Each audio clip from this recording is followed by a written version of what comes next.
जय गुरु जी संगत जी। संगत जी, गुरु जी हमेशा कहते हैं कि चंगे बंदे बनो, सेवा सिमरन से जुड़ो। सेवा क्या है? क्या ये सेवा भगवान की सेवा है? बड़े बड़े मंदिरों में दान पात्र में बड़े बड़े अमाउंट पैसे की चढ़ा देना, गुप्त दान कर देना, क्या यही सेवा है? तो क्या फिर गरीब आदमी कोई सेवा कर ही नहीं सकता? संगत जी, एक बार की बात है, एक मजदूर औरत थी जो बड़ी बड़ी बिल्डिंग्स मेट्रोज जो हैं उनमें बनती है ना, जैसे गुड़गांव साइड में यहाँ पर आएंगे, नोएडा में आएंगे, जो फ्लैट्स बिल्डिंग्स बनती हैं उनमें वो मजदूरी किया करती थी।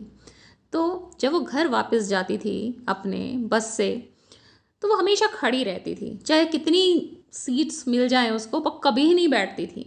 अपनी सीट हमेशा किसी ना किसी को ऑफर करती रहती थी।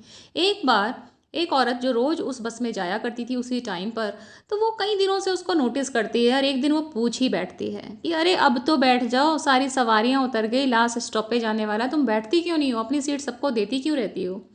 तब वो मजदूर औरत कहती है कि मैं, उसने बोला तुम थकती नहीं हो क्या? उसने बोला मैं थकती हूँ, मैं मजदूर हूँ, मैं पूरे दिन दिहाड़ी पर काम करती हूँ, वो जो पैसे मुझे मिलते हैं उससे मेरा घर का उस दिन का राशन आता है, बच्चे इंतज़ार कर रहे होते हैं कि माँ पैसे लेकर आएगी तो खाना मिलेगा। तो इसलिए मेरे पास इतना पैसा नहीं है कि मैं कुछ और कर सकूं, दान कर सकूं, किसी को खिला सकूं।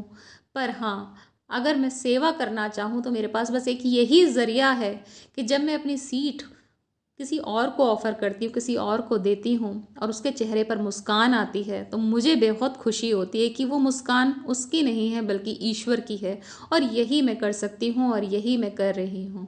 तो संगत जी, इतनी बड़ी सीख उस मजदूर औरत ने दी कि सेवा के ना, ऐसा नहीं है कि सिर्फ पैसों से होती है, सेवा हर तरह से हो सकती है, उसके रूप अलग अलग हैं। बस आपका भाव सच्चा होना चाहिए, वो सेवा डायरेक्ट भगवान तक पहुँचती है। बहुत ही यही सेवा है, यही पाठ है असली। ये जो सेवा है ना इस तरीके की, यही असली पाठ है जो सीधा आपको भगवान से जोड़ता है संगत जी। तो बस अपने कर्म चंगे रखने चाहिए। जय गुरु जी, शुक्राना गुरु जी।